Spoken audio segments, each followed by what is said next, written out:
Je sais pas, je me présente, c'est ça? Je m'appelle Géraldine, j'ai 27 ans. Je suis la responsable des lycéens cette année d'aumônerie. Je suis également étudiante, je travaille à côté. J'ai une vie assez remplie, on va dire. Je vous retrouve pour voilà, faire un petit témoignage sur un sujet qui me touche assez particulièrement. Donc on va surtout parler des amitiés. Mais là, je me suis dit, bon, comme on est en temps de carême, je pense que c'est important de revenir un petit peu aux sources. La question de l'amitié, comme la question de l'amour, voilà, c'est des problématiques qui sont assez importantes dans ma vie ou même dans la vie d'une personne lambda. Dans la mienne, voilà, c'est assez particulier, donc j'aimerais bien témoigner. Éventuellement, peut-être qu'il y a des personnes qui sont dans la même situation que moi, ou alors voilà, qui cherchent à avoir des conseils, voilà, comment s'en sortir, etc. Donc peut-être que mes petits conseils, mon petit témoignage peut vous aider ou pas. Comment est-ce que moi, du coup, je me lie aux personnes? Déjà, il y a mon côté empathique, hypersensible, etc., qui fait que je me lie assez facilement et en même temps difficilement aux personnes. C'est très très compliqué. Faut se dire qu'en fait, moi j'ai pratiquement été quelqu'un de solitaire quand j'étais toute petite. Voilà, j'avais pas énormément d'amis, je me liais pas forcément aux personnes et les personnes se liaient pas forcément à moi. Donc je passais souvent mes récréations toute seule, en maternelle, début de l'école, etc. En même temps, je cherchais tout le temps refuge un petit peu, voilà, à qui parler, il y a personne qui veut de moi, est-ce que c'est un problème avec moi, voilà. Vous savez un peu les questions qu'on se pose quand on est petit, quand on est adolescent, etc. Questions qui m'avaient assez touchée, même étant petite. Arrivée à l'école, au collège, les amitiés ont commencé à se développer. Arrivée voilà, au lycée, elles étaient finies. Par exemple, moi j'ai perdu ma meilleure amie d'enfance. Voilà, c'était une personne qui était vraiment ma meilleure amie, vous savez, les meilleurs amis, sœurs de cœur, etc.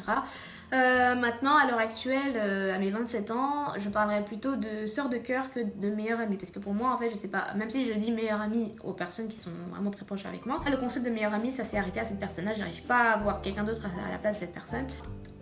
Si jamais vous posez des questions sur voilà, j'ai perdu mon meilleur ami, ma meilleure amie, qu'est-ce que je fais, etc.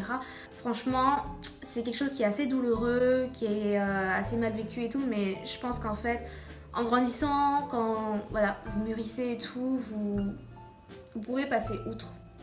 Parce qu'il faut vraiment essayer de voir en fait quelles sont les personnes qui sont bien avec vous, quelles sont les personnes qui sont néfastes avec vous. Il faut voir tout parce qu'en fait l'amitié comme l'amour c'est des relations humaines et les relations humaines sont très fragiles, il faut faire extrêmement attention.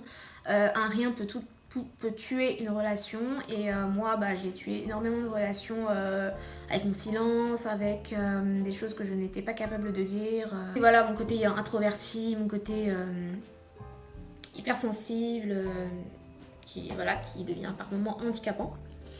Là récemment, j'ai été impliquée sur pas mal d'histoires de séparation extrêmement douloureuses, des personnes que j'ai pu retrouver par le temps. Voilà, je laisse le temps faire. Par moments, c'est peut-être moi qui fais pas d'efforts. Voilà, c'est assez compliqué. Et le gros problème aussi chez moi, c'est que je m'attache assez facilement aux personnes. Enfin, je prends du temps à m'attacher, mais dès que je m'attache, c'est pour la vie, quoi. Et après, l'autre personne, peut-être qu'elle peut se détacher pour d'éventuelles raisons. Et après, moi, je m'enferme et pour éviter de me faire du mal, je m'éloigne. Voilà, j'ai besoin de temps pour moi, je préfère m'éloigner. Il y a aussi le côté, je suis rancunière et ça n'aide rien du tout. Je suis susceptible, voilà. J'ai vraiment la totale des symptômes d'une personne un peu relou, voilà. Pourquoi est-ce que je vous raconte ça? Je suis sûre et certaine qu'il y a des personnes qui peuvent vivre la même situation que moi. Quand on est jeune, quand on est ado, on se dit souvent, je suis la seule personne qui vit ça. Pourquoi moi? Pourquoi il m'arrive ci? Pourquoi il m'arrive ça? Pourquoi il y a personne qui m'aide? Mais en fait, vous n'êtes jamais seul. Il y a forcément quelqu'un qui vous ressemble, il y a forcément quelqu'un qui comprendra, même si vous connaissez pas cette personne, ce que vous ressentez. Il faut voir en fait vraiment ce que vous ressentez à travers ces personnes, parce qu'en fait pour moi l'amitié ça va au-delà de la famille, ça va au-delà de tout. Même Jésus a dit qu'il faut de l'amitié, c'est super important. Il faut un ami avec qui passer sa vie, avec qui cheminer. Il y a des personnes qui sont vraiment extrêmement positives dans votre vie, il y a des personnes qui seront néfastes plus tard. Mais dans ce cas-là, s'éloigner tout doucement. Il faut avancer avec ce qu'on a, peu importe ce qu'on fait. Il faut vraiment essayer d'accepter. En fait, le point le plus critique dans une vie, c'est l'acceptation. Une fois que vous arrivez à accepter des choses, c'est là où vous serez vraiment épanoui. Amen. Amen. Et même maintenant, j'ai bientôt 28 ans. Je suis à mi-chemin entre le monde encore d'étudiante et en même temps le monde du travail. Je suis un peu entre les deux. Et encore plus compliqué quand j'étais au collège, quand j'étais à l'école, c'était extrêmement difficile. J'en pleurais, j'ai limite été harcelée à un moment donné. C'était très très difficile.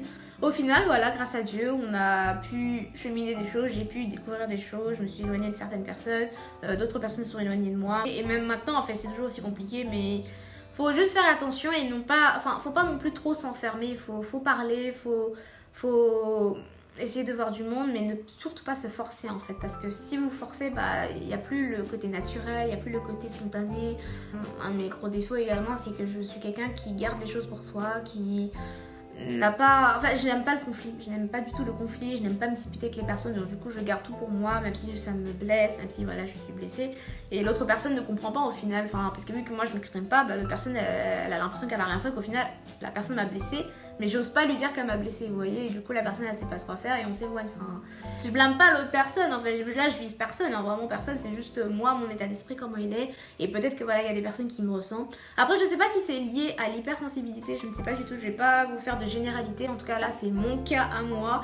Donc vraiment faites attention à vous, choisissez vraiment avec prudence et avec qualité vos relations et nourrissez vos relations, priez, demandez au Seigneur, prenez des décisions, voilà. Soyez dans la paix. Amen. Amen. Il faut prier des